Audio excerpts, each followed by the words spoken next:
Hello and welcome to game 4 of the Druid Cage match against Puck. Puck. Forgive me if I say it wrong. Alright, looking at this board here, looks like your classic border village wharf thing. Alchemist is too slow to compete with that sort of thing. We have some nice trashing on the board. The boons were just flashed before you. Druid gains silver, gives you an extra card on your next turn, and it could be coin and buy. We'll get to that in a moment, but a big thing on the board seems to be Border Village Wharf, and there's Conquest on the side there. And I didn't realize it at first, but there's a bunch of silver gainers on the board. Druid gains, Squire gains, Conquest itself gains. That's nice. Embassy also gains, but for your opponent. Anyways, the opening is very, very clear. Clear as day. Moneylender silver. Another silver because we want to get to 6 to get border villages. I don't get to 6, I get to 5.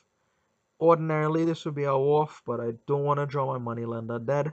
So I get a hunting party. I figure if I play the hunting party, I'll find the moneylender, get to 6, no problem. Now it's wharf, expecting border village on this hand, because I was expecting to see the hunting party, not quite happening. So just 5 for me here is going to be another hunting party, not a wharf. I thought about the wharf, but I think hunting party is better because I don't have a border village yet. My opponent was able to get to border village on turn 4, I believe, which is very nice for them. Very, very nice for them.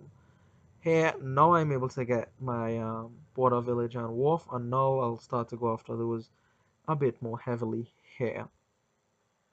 So a consequence of me going after those hunting parties early rather than the wharves is that I'm able to see my money land up basically every turn from here on out for the rest of the game, which is very nice when it with respect to trashing. Of course, I get to have my deck under control very quickly. Opt to play the moneylender here instead of the wharf. I already have one in play. I'd rather play this one on the next turn. So here, border village wharf. I considered briefly to go after something like a gold there because very soon we'll start drawing our deck and we'll need to start putting things into it to increase our buying power, gaining power, so on and so forth. So fairly standard story by Water Villages Wharfs up until this point. So now you have to think a little bit. I'm overdrawing a little bit now. Maybe I should put some money into the deck. So I am still gonna pick up another Border Village Wharf pair and a silver. A little bit extra money, right? A little bit extra money. The draw is important on the board here because of Conquest. Conquest gains silvers, and you would like to be able to draw as many silvers as possible to make most use of them. So 5 for my opponent just goes for a wharf here, and I am, like I said, overdrawing by a massive amount. Well, massive being 2 cards exactly, but that's, you know, slightly inefficient if you want to look at it that way. So what does he play here? Now, 10, I thought about Border Village and a 4 cost, but there's no nice 4 cost potion. Again, very, very slow. Don't need another money lender. That just isn't the way here. So what I am going to decide to do is go for 2 5s instead of cash and a wharf. The cash is kind of dubious. I mean, I don't really know that you want to keep coppers in your deck. It just makes it more likely that you stall on whatever. I did it because, it helps fuel the money lender a bit longer. It's a bit cheaper gold, really. And I will get rid of the coppers eventually, but there is that small chance that you could stall out. So 13 here for my opponent. Quite a lot of money. Goes for Border Village Cash, Border Village Hunting Party play here. So I'm a little bit worried now. He has half the wolves, as do I, of course. That's where the other half is. It's not any trash. And he has a bit more money than me.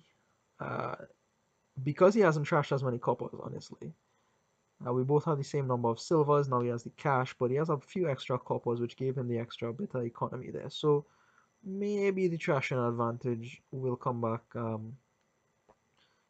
to help me out later in the game. So as it turns out, I look at Druid here because, yeah, I'm thinking about Conquest. I don't know if Conquest is the way to go here, or if you just buy 2 golds and try to hit provinces as quickly as possible. But I like Conquest.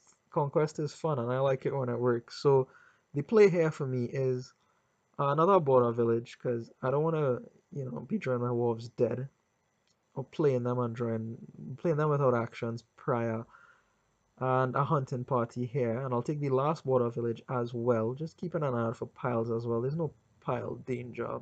Hunting party is the next lowest, and a couple squires.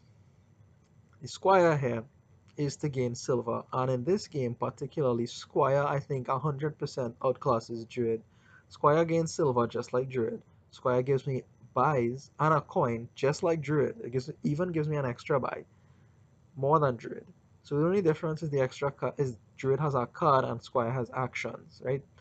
And I prefer the actions, honestly. Like, it might come down to a situation where I would need to play the Squire for actions because I haven't found border villages in a deck of 25 silver. Maybe. Maybe. So my opponent now, here's his play. Comes up with 17, goes for double province. So he hasn't added any economy. He's in fact removed a little bit by playing his moneylender there, but he's gone for double province. So I need to keep that in mind. He can get to double province again if he draws everything here. He hasn't removed that much economy. So what does he move from me here? Double silver gain off of the Squire, and that gets me up to 19, I believe, and enough buys to do whatever I want with it here. Right? I'm able to draw everything, which I'm impressed by, actually. I didn't think I was able to draw everything. Moneylender to get me get one copper out of my deck, and at this point the coppers are really just big nuisances. I'd rather those slots be taken up by silvers, uh, so that I can have big conquests. So here I think about what to do, right? So go for a single conquest, and then I think about another conquest, like triple conquest was our play here. I don't think I have the draw to support that many silvers. So I decided to stop at one conquest and just pick up a hunting party and a province. I didn't think that the, conquest scoring plan would be able to outscore the provinces fast enough. So triple conquest here, that's 4 now, 4 plus 6 plus 8, that's 18, which is more than 2 provinces. It's 3 provinces equivalent, but I put so many silvers into my deck, 6 extra silvers. I may not be able to draw everything, and I might stall, and that might give my opponent the opportunity to win. So I decided to hold my horses on the one conquest, go for a little bit extra draw with the hunting party, and pick up a province. Now it's a little bit scary to pick up the hunting party. Maybe my opponent has 25 and 5 buys. He doesn't. He has half of that money, but maybe. Um, he actually doesn't come up with 13 and doesn't come up with 16 as he did on the last turn, and he was also not able to draw his entire deck, which is a bit of a concern for him and something that I observed. The trashing advantage is coming back to help me out here right now. This is, evidence. So what is his play on 13 here? He goes for double conquest. So he just put, $8, 8 coin into his deck. And if he's able to draw it, which he might be able to, maybe this is a bad draw for him, and he just stuck 3 wolves into play, he could have a lot more money. I mean, he showed 16 already. I know he could do 16. He just put 8 in. Maybe he could do 24 with the 3 wolves in play. Maybe he could do 24. I have to keep that in mind, and I'm not going to lower the provinces past 4. I'm not going to leave 3 in the pile then, because that just makes it very easy for him to end the game. So here what do I do with this Squire? I think I take buys with the Squire, and now I have to take actions with this Squire to play the Wharf. So you see already, Druid is outclassed by the Squire there. I would much rather have the Squire in that position than the Druid. And I come up with 22 here, which is couple coins short of 24, which would be a nice place to be, right? Just to threaten the triple province. So I do go for, I believe, a single conquest here, just to have enough money in the deck to triple next turn, and a single province too as well. Like I said, I'm not putting that province pile down to 3 because he might be able to do 24, and well, he obviously has the 3 buys if he can do 24, right? I'm not gonna buy another cash here. There's no point. Like I said, I'd rather those copper slots be filled with silvers at this point via through Conquest or Squires or whatever. So I go for a single silver here, a Conquest, and a hunting party, so that the Conquest gets me 3 VP. This is a little bit scary. Like again, this is endgame, lack of endgame awareness. What if my opponent could do 20 to empty the hunting parties and a duchy? So that's 25 again and 5 buys. And if I'm worried about 24, I should be worried about 25 as well. Fortunately, he doesn't get there. He still doesn't draw his entire deck. He doesn't have as many hunting parties as me, presumably. So fortunately, he could have even tied the game there, right? Like just 4 hunting parties on an estate. And I would not have felt nice about that. That's 22. That's even less than 24 on the 5 buys. Which, like I said, if you're getting to 22, we probably have the 5 buys anyway. But at any rate, my opponent makes the endgame very, very easy for me by picking up 2 provinces there.